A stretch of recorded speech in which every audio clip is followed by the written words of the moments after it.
Hey everyone, I am Victoria Valdez. I am the owner of Tri-Synergy Counseling, which is a group practice located in Brentwood, and I'm a licensed marriage and family therapist. And today I'm super excited because I have a great panelist of local Black therapists. I'm doing this, interviewing them in honor of Black History Month, really wanting to connect community members with other Black therapists, and just really, really celebrate you guys. Super excited. And today I have Jonathan, Maryam, and Sonya. Yes. So we're going to start with Jonathan. Jonathan, go ahead and just tell us a little bit about who you are, the type of therapist you are, and anything else that you just fun fact you feel comfortable sharing. Yeah. So my name is Jonathan. The type of therapist I am, I love working with people who are going through life transitions, and those transitions can be transition from high school, college afterwards, any type of like transition that you feel like is very overwhelming. I like working with people like that dealing with those and black mental health, black men's mental health especially, because I love making sure like black men know they have someone to talk to, and I love working with emotional well-being. And so those are the big places I like to work and help. And like the type of therapist I am. I love to sit with you and like help you navigate those big feelings and tell you every single time it's okay to feel that. It's okay to feel that. Um, and so a big thing that I love outside of doing therapy, I'm a gamer. I love playing Okay. video games. I'm a PS5 person, so I love that. I love going to movies, and I'm a nerd. I am a geek at heart, where I love watching Marvel movies and reading my anime, reading my manga, and just having a good time with that. That's me. I love that. So I love Attack of the Titans. I probably said that wrong. A total anime, and I I can hit 24 hours worth of Black Ops. Zombie killing mode. So I share that with you. I am also nerdy and love it. Thank you so much for telling us about yourself, Jonathan. What about you, Miriam? Mariam, sorry. Yeah, no worries. Good evening, everyone. My name is Maryam Abdallah, and I am the Chief Wellness Officer and founder of I Am Well Consulting. It's a small boutique practice where I have a super dope team of therapists. I specialize in healing work with, particularly with women and the LGBTQ community. I love sitting and helping individuals tell their story from their lens and then rewrite their story from that same it comes from them but with a different perspective after they've done the work. And so I really get energy from seeing people transform and understand that the power is within them, and the way that they've been living, they can change their mindset and do something different. And so that's where I get most of my energy for the work that I do as a therapist. I would say outside of therapy, I love listening to live music, so concerts and live bands. If you're here in Nashville, the City Winery typically has the most awesome shows and not super well known entertainers or performers, but they're always just so intimate and awesome and great voices, and it's a good atmosphere. And so yeah, any live music really, if I can be in front of or sitting with my partner or even my child, we go as a family sometimes to outdoor events with live music. So I think music is awesome for the soul. So Love that. yeah. What is the last concert that you went to or venue or Yeah, so luckily I just came from seeing Janet Jackson in Vegas 2 weeks Okay. ago. Yes. And Love Janet it. Jackson, yes. Oh my gosh, it was so awesome. She's almost 60 and she was amazing. I So, love it. yeah, I saw yeah. her in high school when I think it was 112 opened up for her and she came to Houston. I loved it. That's the last time I need to go see me Mhm. some Janet. That's Yes, awesome. yes. Yeah. What about you, Sonia? Introduce yourself. Tell us about you. My name is Sonya Reed. I am a master's level counseling intern here at Tri-Synergy Counseling. I'll be graduating in May with a master's in marriage, family, and sex therapy. So if you are Yes. in need, I love the BIPOC community, the LGBTQ community.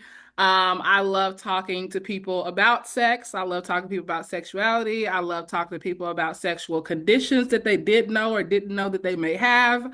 Um, I just like talking to people about pretty much anything that brings you to me.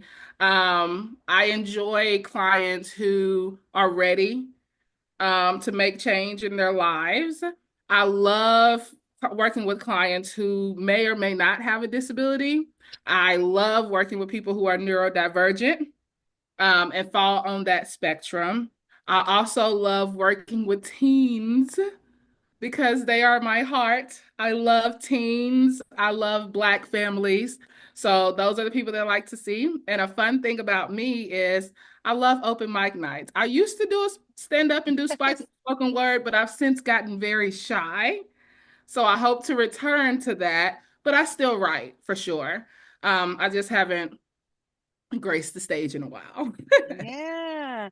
We need to go to another voice therapy on the third Fridays. I'll have to send that out to you Yes. guys and put that Po-boys and poets. yes, yes.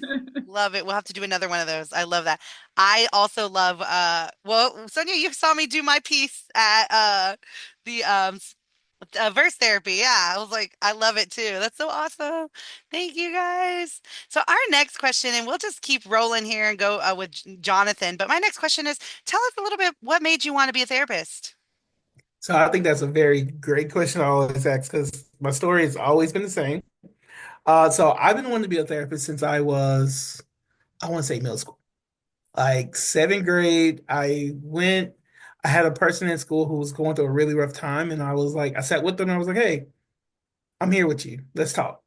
And from that moment on, I knew I wanted to do something where I was able to sit with people and like help them navigate those hard feelings that comes with just when you reach out for help, it's that moment where it's like I always want people to know like when it's time to reach out for help, there's someone there. And so that was the thing like that drew me into therapy. Like it was super funny because I was like, oh, I'm gonna go psychology. And I failed general psychology twice. And so then I became a social worker.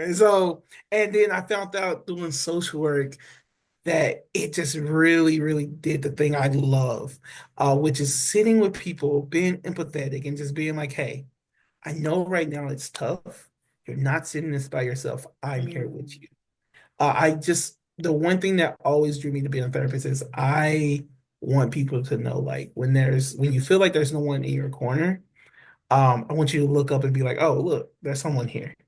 So that was the thing that drew me to becoming a therapist, just having that moment where I get to sit with someone in their toughest and darkest and hardest time that they have and just be like, hey, you're not sitting in here by yourself. I brought a chair, I brought some chips, I got some jokes here ready for you. So just know, like, when you're ready to make that step and like figure out what's going on, I'm here. And until then, I got the chips ready for you. So I that got would just be the snacks. therapy. Yeah, I have the snacks. So yeah, that's what drew me to wanting to become a therapist, just helping people, like just truly helping people and letting them know, like, hey, I'm here.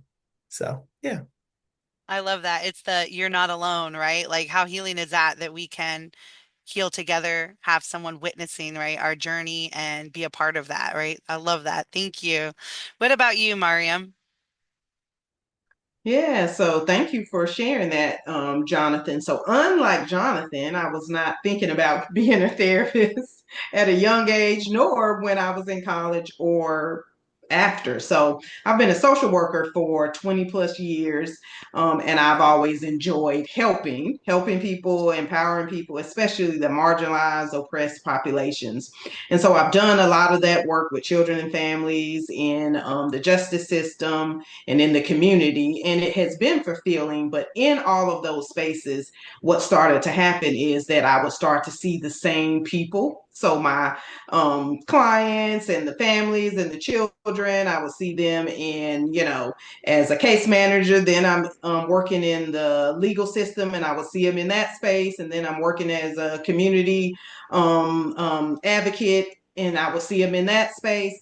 And so I started to really think about what is it that is happening since we are giving families resources, education, housing, um, mental health services, all the things. We're wrapping these things around these families, but they're still coming back. And so I Mm. started to think about maybe we should focus on working from the inside out. And so, really saying, how do I get this person to change their mindset Mm. first? Because we're going to put them right back in the same environment with all these things and it's not working. So, let's change their mindset. Then, when they're in the same environment, they can make some different choices, but they have to do the work of healing, starting to heal and really connect to what was the thing that was keeping them kind of stuck or keeping them repeating some of the same behaviors. And so I decided to transition into the clinical side of social work, and became a LCSW and then a therapist. And now I feel like I still love my community work. I still love working with families, as Sonya said, but I also get to pull that into and say, okay, let's start from the inside out, and then it makes it a better individual, makes a better community. And so that's kind of how I brought the both of those things, the love of both of those things together. Yeah. I love that so much. Thank you for sharing that. Before I became a therapist, I worked in residential treatment centers with foster kids. Um, and that was the same idea, like, or thought I had was like, man, they keep going through the treatment center, going back to the family, and then cycling right back in because there wasn't systemic change, right? And I wanted to be a part of that. So I love that, the idea of, right, um, the family work, or just the idea of being able to see the pattern of, hey, they're going back into their family systems, but there's still needs to be more, right? So change and work. So I love that. Thank you for sharing that. What about you, Sonia? What made you want to be a therapist? What brought me into the therapy field was I, like Jonathan, also knew very early on that I was supposed to be helping people. I knew that I was supposed to be out here talking to people and changing somebody's life. What brought me into MFT with the sex therapy added to it was because, also like Jonathan, I felt psych and I was like, I quit. I'm not doing this. Um, so I decided to change my major too in undergrad because I was like, oh, this is too hard for me. I'm only 18. So I decided to change my major. But throughout the years, I've started to understand myself more as a child and as a young person, and how I really never fully understood like why my friends in high school and middle school were having sex, and I just was never that person. And I was just kind of like, I don't understand why, like, they say this is something that all teens are supposed to be excited about. And I'm just like, I don't really care, So I was always that way when it came to sex, which pushed me to want to understand my friends more. Like, why? But why did you do that? Why? You know what I mean? Like, so I was the why friend. I was the one that was always asking folks why. So that's what pushed me into the sex therapy portion of it, is I always had a questions of why people did certain things. And then as far as the family and marriages, I've always had a heart for Black families. I've always had a heart for single moms, single dads. Like, I've always had a heart for keeping the family together. And that's why I chose MFT, because it encompasses families, it encompasses marriages, it encompasses all of that I feel like the Black folks need more of a grounding and foundation with. So that's why I went towards MFT as opposed to like LPC or anything like that, because I truly wanted to ground those families and like get to those moms of those babies who just got diagnosed with autism, or talk to the autistic teen, or talk to the person with Down syndrome who's just now realizing their sexuality or wanting to start having sex or engagement relationships. Like, those are the people that I want to talk to. Those are the people that I want to come and talk to me and give them a safe space, because I also feel like I'm an inclusion coach too, y'all. So that's why I'm very much so like, this is my niche. Like, I love people who have disabilities, or um mental health stuff going on, anybody in that community. Like, I want to build up and support, because I truly believe that all of our folks who need inclusion and are neurodivergent and fall on that spectrum don't get the recognition in talk therapy spaces that they need.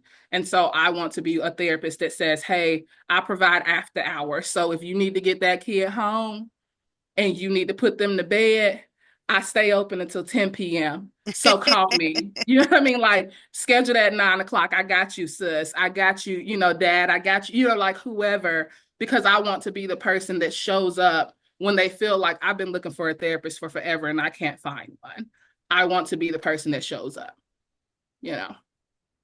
I love that, Sonia. There's so many great highlights there too. I was thinking about. I'm just gonna say it. My brain every time you say sex, let's talk about sex, baby.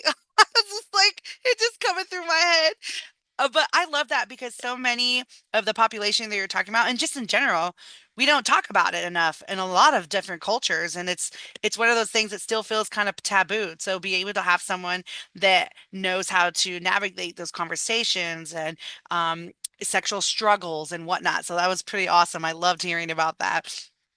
Um, so let's go back to Jonathan and tell me, Jonathan, you touched about this a little bit when you were giving your introduction, but what are what are a few other or one or two specializations that you work with, or maybe anxiety or something that you really love working with, and what are a few highlights on how you help people with that on Yeah. whatever it is? Yeah, so I think for me, like the big things I really do specialize in, like I said before, is those life transitions of like trying to transition from like high school to college, transition from college to after college, because those big time periods are so interesting for people because it's like you're going from being this child who's like hanging out with family, hanging out with all these people, then going to college where you like you know nobody, you know no one, Yeah. like and then you go on for, and then once you graduate college, now you're in the real world where the world's like, and now you don't have those friends that you see every day. You don't have those times where you like can just go right next door and be like, hey man, let's go grab some food. Hmm. You don't have the calf, even though the calf food is terrible. You don't have that. You don't Hmm. have that. You have to make your food. You have to do all those things. And I know a lot of college students are struggling with that. Like I remember my senior year of like trying to navigate that moment of like, oh my gosh, what do I do once I'm out? What do I gotta find a job. I gotta find a house. I Hmm. gotta find all these things. And I became very overwhelmed and had high anxiety with that. And so the one thing that one thing I really do help with that is like I like to sit back and help people come up with skills, like come up with those skills based, like find ways to like, okay, I have to get from point A to point B. How do I get there? And then another thing for high school students is like trying to figure out, okay, like I have a story that I'm about to go tell all these people at this college because I'm trying to make friends now. So I do a little bit of narrative-based therapy of like trying to find ways to help people create, like be able to tell their story, tell what they're going through, tell how they like to be treated, tell how they like to have all these things because everybody has a story to tell. And so the one thing I love to do in sessions is hear that story. Like, because even going off of like, and like another thing is black men's health. Like as a black man, I know for myself, I don't like being seen. I Hmm. like to make sure I'm in the background. I like to make sure like that I make sure all the things going. I make sure that things are moving the way they should. I'm looking, I make sure, and then like in all my feelings I have for myself, I like to like just put it on my shoulder and be like, hey, I gotta be strong and keep it moving. And then I had a whole breakdown. I realized that's not possible. And so now I'm in therapy. I have my own therapist. I tell people all the time, I'm a therapist who has a therapist. So guess what? Everybody needs a therapist. Yes. And so with that, I love hearing black men's stories because a lot of times we don't have the people to tell those stories to. We don't have the times when we can tell like, oh, I was struggling here. Oh, I cried here. Oh, I had a mental breakdown. Hmm. It got overwhelming. So I do those narrative-based therapy where I hear the stories and I create this safe space. I create this space for black men to be able to be what I like to call be seen. Hey, I Hmm. see you. Hey, I hear you. Hey, I understand. Because and like you don't have to be macho, you don't have to be strong here. This is your space to feel all the feelings that you're feeling. And so those are the things I love the most because, like I said, I love hearing stories, and that's been the biggest thing I've been doing since I was in seventh grade. I love hearing people's stories because everybody is unique, everybody's complex, everybody has something they're going through. Even if they feel like it's the smallest thing out there, for them it's massive. Right. So those are the ways I like to help. Or even going with couples. I love every couple, like right now, I'm engaged. I'm engaged. I'm going through marriage. I'm going through premarital counseling. I'm going through all these things. And I know there's things that are coming out that's like, oh, how do I navigate? How do I talk with this? How do I talk with my partner about this? How do I navigate this with my partner? I like doing that. I like being able to have people sit down and be like, okay, this is how we're gonna do this. Do a little CBT, probably. Do a little DBT here. Let's do a little bit of emotional wellness. Let's do a little bit of talking about how we feel. And then be able to tell your partner that because a lot of times it's really easy to tell our partner the good things, Hmm. but it's really hard to tell our partners the things that we're struggling with, or if Hmm. our partner isn't showing up for us the way we want them to. And so then we wait till it gets to the boiling point, and now I'm yelling this at you. Hmm. So I like to make sure we get to the point where we're able to do this in a calm manner.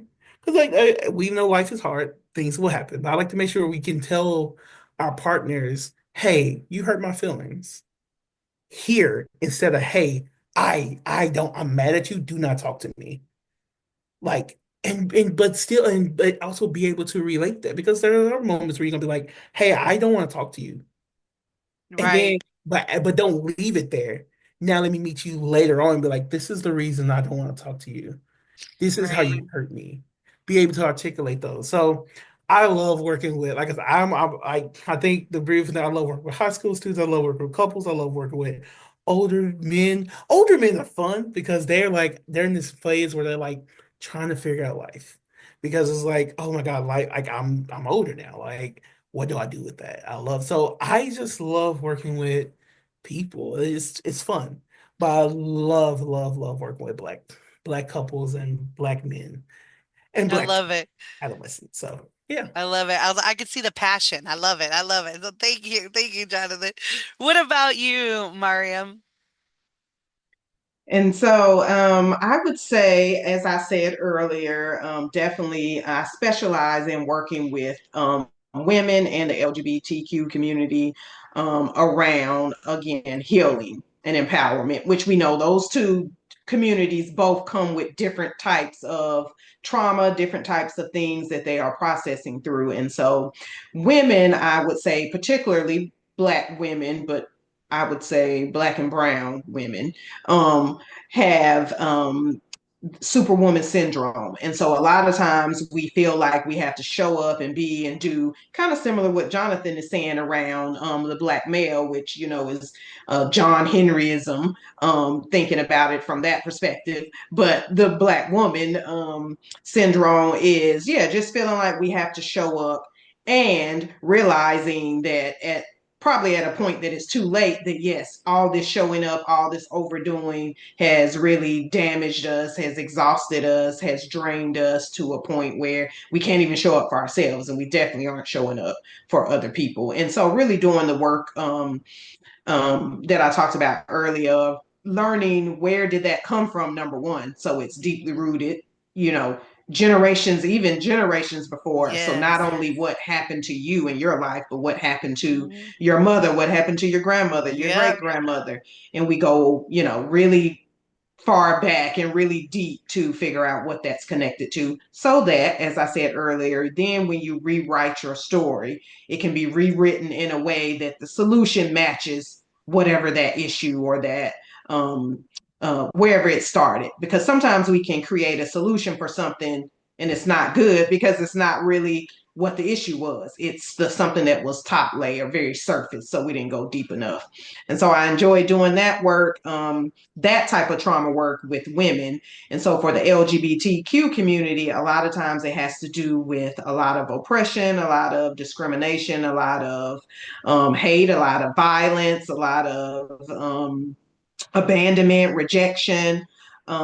for being who they are and showing up as who they are, as well as sometimes on the flip side, I'm working with individuals who were never able to show up and be who they are. So they are traumatized from that because they lived a life that wasn't fulfilling because it wasn't they couldn't find the space to show up safely and be vulnerable enough to be who they are, to be authentic. And so I do the same type of work with them, helping them to try to rewrite what can this narrative look like based on where this original issue was started. Where did it start? And so I, like Jonathan, get a lot of energy from just helping clients, just helping them figure it out on their own. They think I'm doing the work, but I'm really not doing the work. I'm just helping you kind of think through and talk through. That's what, psychotherapy is, talk therapy. That's why it's power in speaking and talking things out and having someone there to kind of say, okay, let's think about this in this way. Let's look at this from this perspective. Let's challenge this thought that you have. And so, yeah, I really enjoy empowering individuals, couples, families, because I do, as I think everyone on here has said, I do the specialty work that I do it with in all of those spaces because it's all connected. As I said earlier, you can be an individual, but you bring whatever you have going on into your marriage or your relationship or your parenting, and you can be a family and you bring whatever you have going on into your professional spaces, into your communities, into your neighborhoods. And so I think we all just start working on ourselves and then it will just spread outward. So yeah, that's what I enjoy most about I think working with those populations. Yeah, no, I love that so much. I also love just hearing about the generational process, right? Like, because that's such a thing. And I think that people tend to, oh, like, oh, yeah, but that was so long ago. And it's like, no, that is stuff that is like carrying on that is oftentimes unconscious, right? Um, Before we get to you, Sonia, just a minute. Okay, Sonia, I loved hearing so much about Maryam. Tell us about you, Sonia. What are a few of the things that you really, I know you've mentioned some already, and how do you help? So, for my specialties, I love trauma, any type of trauma informed care, because I do believe that trauma is the only thing that is present for all humans. It's the only thing that we will all experience at some point in our lives. So I think that everybody deserves trauma informed care, no matter which stage you are in life, because trauma can even start in utero. So, Mhm. yeah. So trauma informed care with everybody that I work with, whether or not I know their trauma. As far as sex therapy, I enjoy working with clients who may have disorders or challenges with sex. I enjoy working with couples who are experiencing low libidos and due to meds or whatever the case may be. I enjoy talking to Black men who are starting to explore their own sexuality within a relationship or without of a relationship, outside of a relationship. Um, because I like to explore all those taboo things. I am the taboo therapist. I'm the one you come to when you're like, hey, I, I want to talk about something I don't want nobody else to know about. Because I enjoy creating those spaces for people because I believe that your darkest secret doesn't have to be something that you hold in silence to yourself. I believe that it can be talked to. It doesn't have to be something that is horrible. Some can't overcome that. So I enjoy working with Black men because sexuality is not something that is discussed in the Mhm. Black community. Sexuality is something that Black men have time discussing with their partners. When they do, for example, the biggest taboo is anal sex, and if that makes you gay as a Black man. And for Black women, how does that work if you are still call your partner heterosexual and your partner wants anal things done? So those are the type of topics that I like to explore in relationships, or it's been a while since we have sex, or my libido is getting lower, like stuff like that. Any type of challenges, disorders, I'm that person. The other reason why I went into sex is because I truly believe that people who are diagnosed with disabilities don't get the respect of talking about sexuality. And we just assume that people with Down syndrome, autism, whatever your diagnosis may be, that you don't get to have kids, you don't get to have a relationship, you don't get to have sex, you don't get to be independent. These are things that should be not spoken to that marginalized community. And so I'm here to say, no, they have feelings just like we have it. They deserve love. They deserve relationships. They deserve, like, yes, we have to be more protective cognitively, but they deserve everything that every other human deserves. And that's why I do this work. That's why I specialize in working with those communities. And that's why I want to talk about the hard things, because we're not talking about them. And so much is kept Yeah, generationally because nobody knows who to go and talk to about it. Like, I want to go to a therapist, but who do I go to talk about sex? right. They Is don't even that want to talk. okay, right? Yeah, They're they don't wondering, even want right? to talk Is about that it. okay, right? Like, yeah. So I want to be the therapist that says, yes, it's okay to talk about it. It's okay to explore it. It's okay to be across from me and say whatever is on your heart, because there's no part of me that's going to judge you about what you say. I love that. Thank you so much, Sonia. And I just was like, you probably saw me like head nodding on like, it's so true. Even with the population that you talked about, you don't hear it. I don't even hear too many or like panels talking about it or research necessarily on it, right? And so being able to have spaces like that and to normalize the experiences, right? So I love that so much. We're gonna jump back over here to Jonathan and our next, you guys are doing amazing. This is so awesome. What are, I was like, golly, as we've been conversating, you guys have been doing so great. I was like, oh man, we already kind of answered this one. We already kind of answered this one and this one. So let me see here. Here we go. What you guys answered this a little bit. How has one of the questions was, do you attend therapy yourself? And some of you said yes. And so let's just start with Jonathan. How has it helped you to, and you don't have to go too deep, feel whatever feels comfortable, but how has it helped you as a therapist who is in therapy? Oh my God, it's a lifesaver. Like, because as a therapist who works at new counseling, like I take on a lot of people. Like, I get to hear their stories, which is great. I get to hear all their stories. Love it. It's amazing. But I also have a thing where I hold on to stories. Mm, And so as a therapist, it becomes a lot. Like, I'm not gonna lie. Like, there are moments where I sit and I'm like, ooh, that hit, or ooh, I relate to that. Ooh, mhm, oh man, what am I feeling here? It's a lot. And so in those moments, I was like, I need to have my own therapist that I can take those feelings that have come up in therapy or come up around life. Because hey, your therapist does a lot of stuff outside of therapy too. And so I had to find a therapist that can help me navigate that. Therapy for me has been a lifesaver. Like, I have a place where I can go and be like, hey, I'm going through it. I have a lot on my plate. I'm tired. I'm exhausted. I have moments where I don't know what to do with my relationship, with my fiance. And so in those moments, I'm able to have a therapist where I can go to and be like that I have my own safe space too. So I'm not taking the whatever's going on in that mhm, session. I'm not just tucking that away. I have a release. I have a place I can go. mhm, And now I'm not talking to my partner and like, oh, hey, I'm mad. Like, I know why I'm angry or I know why I'm frustrated. I have that safe space that I look to create for others. I now have a space that I also get to go in and be very vulnerable and be soft and be not the macho person there. So therapy for me as a therapist, oh my God, it is life changing. I love it. I love it so much.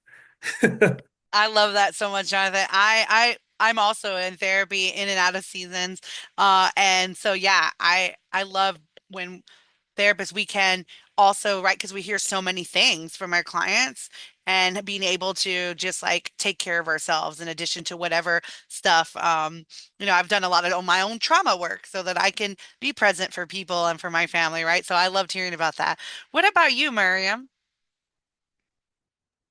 Yeah, so thank you for sharing that, Jonathan, and Victoria. Thank you for sharing a little bit snippet of your journey as a therapist in therapy. And so I am not currently in therapy, but yes, I have been in therapy, and it is absolutely, I think mine is probably the same answer that Jonathan kind of was talking about. It's that space where you don't start to bring things into session or respond Yep. or show up in session with something that's not yours, it's theirs, but it's resonating with you because you haven't done the work to Yes. fix it or heal from it or even acknowledge it for yourself. So you're in the middle of session about to cry with them, but not necessarily for the reasons that you should be. So, yeah, the times that I've been in it, it definitely has been kind of what you said, victorious around. Typically for me, when there is a crisis or there is something that is very, very heavy, I try to practice it always, every day, and letting things go, not taking the other people's stuff with me beyond Yeah. this office door if I'm at home or the office door at work if I'm in person.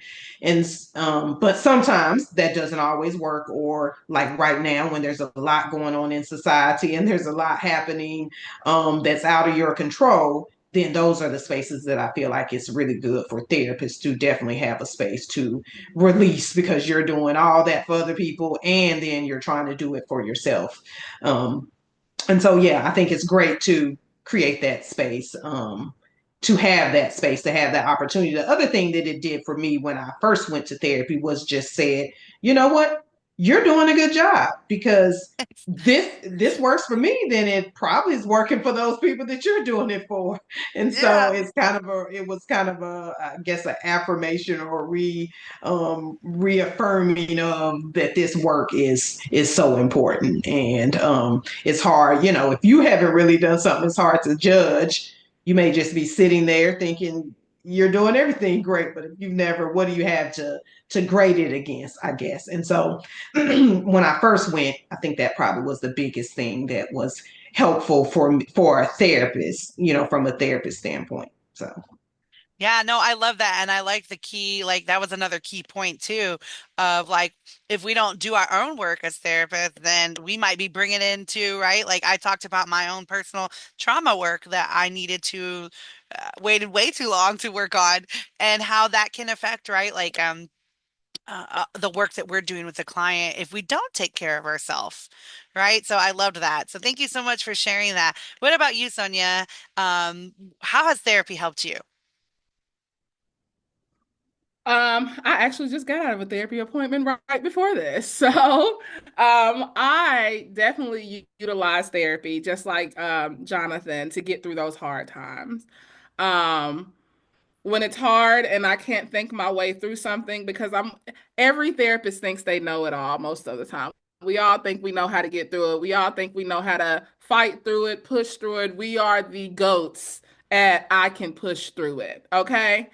Also, with that being said, half of us need therapy. So I am not one of those people to say that I don't need therapy. I need therapy. I need to talk. I need somebody that's not biased. I need somebody that's not going to be my friend and be unconditionally love me and tell me that it's okay that I'm doing the stuff that I'm doing, because your friends are going to validate you, because they're not going to judge you, right? So you need somebody that's unbiased, who helps walk you through that, who can acknowledge those patterns with you, who can help you break those patterns that you have that are held up within your system. And so once you start breaking those patterns, you begin to learn and unlearn things. And so for me, I am constantly breaking patterns, like constantly realizing that, oh, like, oh, that's why I procrastinate. That's why I do this. That so for me, therapy for me is nothing but recognizing those patterns, realizing that there are patterns in my life, and realizing that I need to break them, going through the ups and downs of breaking the pattern, feeling like you failed because now we're back at square one. And you know how in our community they say, hey, You don't learn it the first time, you ain't gonna do nothing but learn it again. It's gonna circle back. You're gonna have that same problem until you learn that lesson. And that's something that all of us know. Like they tell you it's gonna circle back. You're gonna keep having that same issue until you learn your lesson, right? So that's what we mean by generationally, we've always been taught to break the pattern and we just never listen. Like we've always been taught, you're gonna keep going through this and you gotta learn a lesson from it. And so now I'm acknowledging that in order to move on and learn the lesson, I have to break the pattern. Yeah, I love that. Thank you so much for sharing that, Sonia, and just sharing about your journey and even disclosing that you're like, I just got out of a therapy session. So yeah, and I think it's really many of you talked about who might be currently in therapy or Mariam, both you and I kind of touched about like, hey, sometimes there's seasons where we're in it, right? And then there's seasons where we take a break and then we can go back, right? So I love that kind of the idea of like, hey, we use it when we need it. We might take a break and come back in, right? And so I love it. So for anyone, we're going to go back to Jonathan. For anyone who comes from a background, family, or a culture that maybe isn't as therapy friendly, I say that with air quotes because I think of like maybe we just don't trust, right? A culture that maybe or family background doesn't really trust the therapeutics space, or they're not so sure. No one ever talked about therapy, or why? What would you say to them? That on how why they should give therapy a try. Mainly because if there's a moment where you sit back and be like, I've tried everything everybody told me to try, and it's not working, why not give it a try? Why not? I grew up, my parents, my mom, them used to tell me, just pray about it. Just pray about it. It'll get better. Just pray about it. You got it. And I prayed about it and I realized I prayed. I'm still struggling. um, Yeah. so I became a therapist. And so I always tell people, therapy is not your enemy. Therapy is a thing that like you can always go try it. What do you have to lose of trying it? Just give it a shot. See how you feel. If it works, awesome. Great. You now have an amazing tool in your pocket. If it doesn't, hey, you can say you tried. And so that's why, and like sometimes you go to therapy, it's not the best moment. Just like anything. So like I always, so the one thing I live by is when it comes to therapy, it's the one thing like, hey, I'm gonna give it a shot. I'm gonna try it. Tell people all the time, just give it a shot. If you hate it, if you feel like it's not helping, if you feel like it's not working, just like anything else in the world, you can stop it. You don't have to worry about it. Don't like, but don't walk away from it. Like, because a lot of times if we talk to our parents and we talk to the people that raised us, they, to them, like it was all, they lived that model of, I just gotta get through it. Just gotta keep pressing on because I have to. But we now live in a place where we know, like, hey, some of these things are not normal. Some of these things that we're dealing with isn't, we don't have to navigate it that way. We don't have to press on. We can get help. We know there are resources out there to get help. So that's why I would tell people, give it a shot. It could be amazing. You can love it, you can hate it. But just give it a shot. Don't sit and suffer by yourself because like I was raised and told don't go seeking help. Give it a shot, see what happens, and go from that way. So that's what I'll say. Thank you for sharing that. I loved that highlight of like, hey, you won't know what you try. Like you've tried everything else. Why not try therapy, right? And I just wanted to add that I resonate with, I can't speak for all Mexicans, but being Mexican myself and like Latino culture, like the whole idea we ain't got time for depression or anxiety. It doesn't exist, right? You need to get on out that door and take care of business. And I think a lot of cultures or other BIPOC cultures or black and brown share in that. And so it's like, no, it does exist and we could benefit from therapy. So I resonated with what you were talking about. So thank you for sharing. What about you, Mariam? Yeah, so I typically tell, like you just said, the Black and Brown communities, that mental health is just as important as physical health. And so we all have physical health and we all have mental health, and you want your mental health to be well. And the only way to know if your mentally well is the same way that you know if you're physically well. You go get a assessment, you go get an exam, you go to your annual, you are preventative.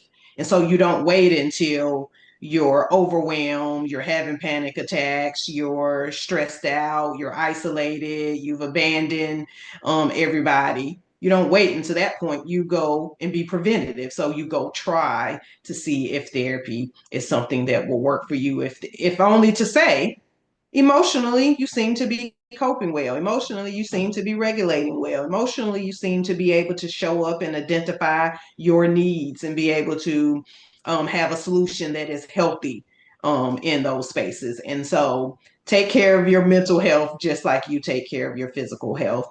And then I would say, I think something that's really taboo again in the Black and Brown communities is just around the mental health and what we used to call, and I'm sure people still say, nobody wants to be, quote, crazy, and nobody wants to be hospitalized, and nobody wants to be on medication, and nobody wants to be, that person that everybody says something's a little off with them.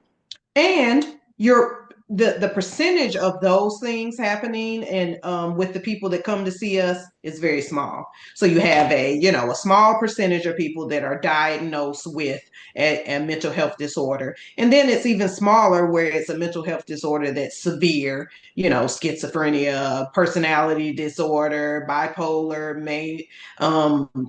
manic depressive, things like that is even smaller than the diagnosed disorders. And so the rest of the people, who do you feel like the rest of the people are? They are people like you and me that have a life, that live, that show up, that have all these things happening in the world and in their families and in themselves that haven't been addressed. And so life conditions.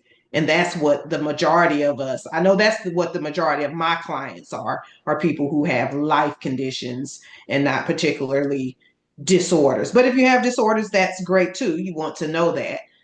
And if you don't, you have a life condition that you keep going around and around. I think Jonathan was saying, and maybe even Sonya touched on it, that you keep going around and saying, I can fix it. I can do it. I should be able to do this. I prayed about it. I've done all these things, but you end up in the same space. And then you just start that same cycle of trying to fix it instead of getting off of that cycle and saying, okay, let me see where I can get some help and some support from.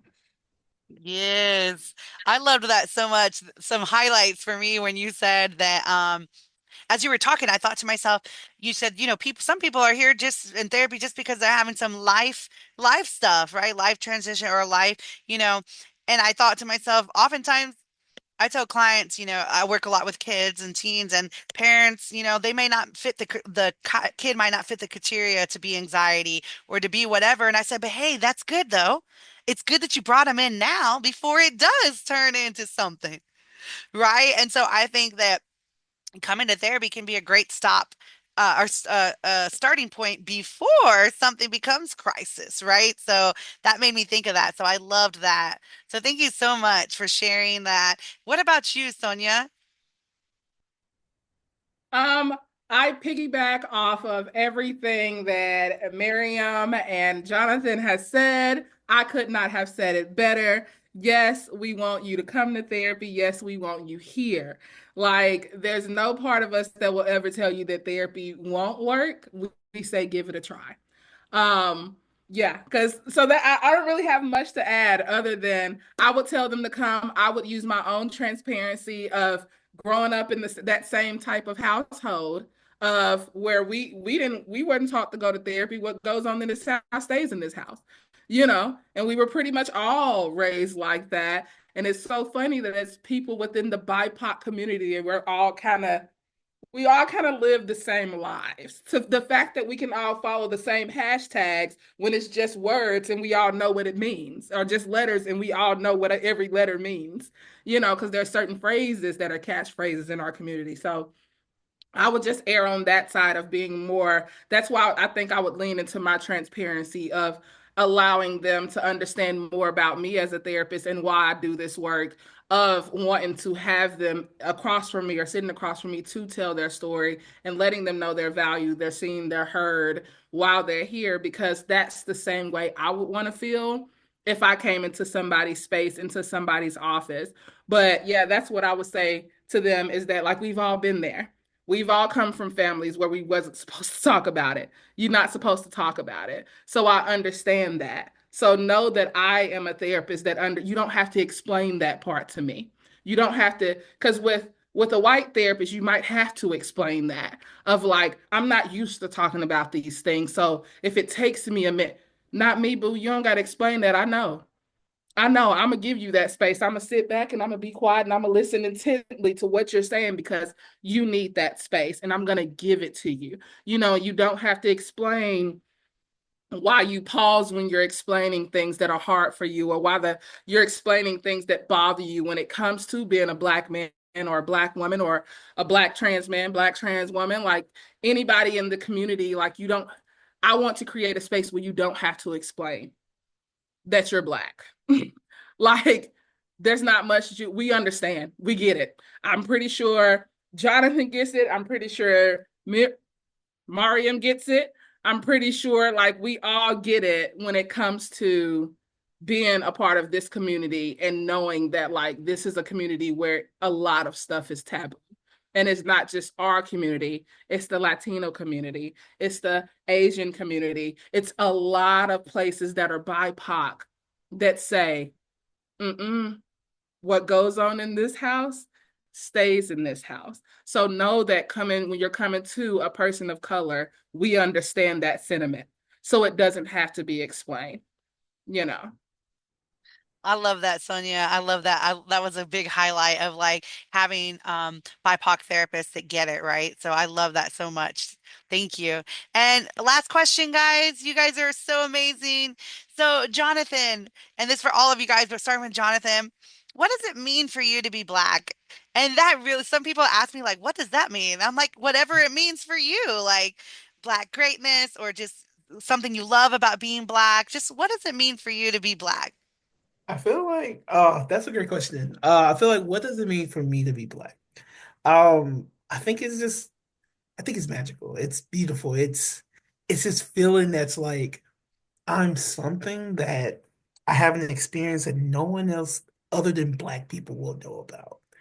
It's this beautiful feeling that's like I am strong, I am powerful, I am respected, I am loved. Like I think the great thing I hear a lot is like it's joyous. Like, yeah, don't get me wrong, there are times when being Black is hard. Like I can give it to it's hard. Like people look at this hard, but I will never trade it in.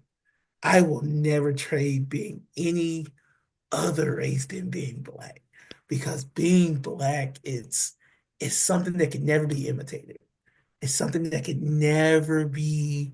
It's just something that I and other Black people all come together to know like we have this experience that everyone else wants a piece of it. I believe everyone else wants a piece of it, but they can never get it. So me being Black, it's joyous, it's beautiful, I just love it. I love being Black. Like you can't take it away from me. Like that's the one thing about me. Like I love being Black. So yeah, that's what being Black is to me. It's joyous. It's joyous. I love that. I love when I was before, right when you were saying it, I was thinking it being Black is beautiful. I mean, it's beautiful, right? So I love that. I love that. What about you, Mariam? Yeah, I think in this, I mean, definitely February, but always, it's just highlighted, of course, more in February. But I would say being Black for me this February, for some reason, has really made me think about our ancestors. And so I find beauty, joy, resilience, empowerment in sitting with my ancestors and really connecting. And then I smile even more because I feel like I've made my ancestors proud and I'm able to show up and speak up and have a voice and advocate and speak against the things that need to be highlighted or talked about or brought up because of them, because we don't have to sit in silence, because if they hadn't come before us and paved the way, opened up some doors, made it a little more safe for us to be able to speak our mind. I maybe wouldn't be a Black therapist sitting in spaces talking to other Black people about how to empower them, because at one point it was against the law. And so you couldn't do that. And so I appreciate that. I sit in gratitude for my ancestors. And so I think that's what Black means to me in this season of Black History Month. I love that, Maryam. That was beautiful. I love when right, we consider how far we've come because of our ancestors' resiliency, right? And that's a fact. Because of them, we can do this, right? Like, so I loved that. Awesome, awesome. What about you, Sonia? Being Black for me is everything positive. It's powerful, it's premium, it's elite, it's top shelf, it's top of the line. Like, I don't know what else to explain it as, but I mean, we're lit. Like, I mean, there's so much about our culture that is duplicated for the masses. Like, there's so much about our culture that people just don't understand and they don't know how to understand it. Like, there's so much about being Black that you have to experience us to experience even a glimpse of what it looks like to be a part of this community. So I think that people who don't experience what it's like to have a Black friend or what it's like to be a part of the Black community adjacent, because adjacent, we ain't inviting people to the cookouts, but like you can come and fellowship for a little bit, but as far as like, it's to me, it's everything positive. It's nothing about what they've said about us in the past, because clearly we've come through. Clearly we're still standing. Clearly Black women are some of the most educated women in the world at this point. So like, clearly we're standing on business and will continue standing on business. And that's why so many people had a problem with Kendrick Lamar's Super Bowl performance, is because we always gonna stand on business. So that's it on that. They're not like us. Oh, yes.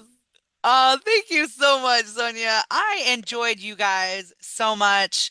Thank you so much for taking time out of your evening to be on this panel. I'm really looking forward to all of those that are going to watch this. Um, and I'm thrilled. Is there any last final things anyone wants to say? Thank you so much, guys. Happy Black History Month, y'all. Yes. Yep. Use your Black joy and be revolutionary. Yep. Happy Black History Month. Yes. And also remember, you deserve rest too. So, Yes. like, happy Black History Month. You deserve rest. You deserve joy. You deserve to have good things. So, yeah, Yes. take a bow, Black people. We've done a lot of work. Yes. And if you guys met some three amazing therapists. So if you are a Black community member looking for therapy, you've got these amazing therapists. If you're a BIPOC person, that it is hard to find people that are maybe a therapist that is part of your BIPOC community. Well, we can find our other BIPOC therapists.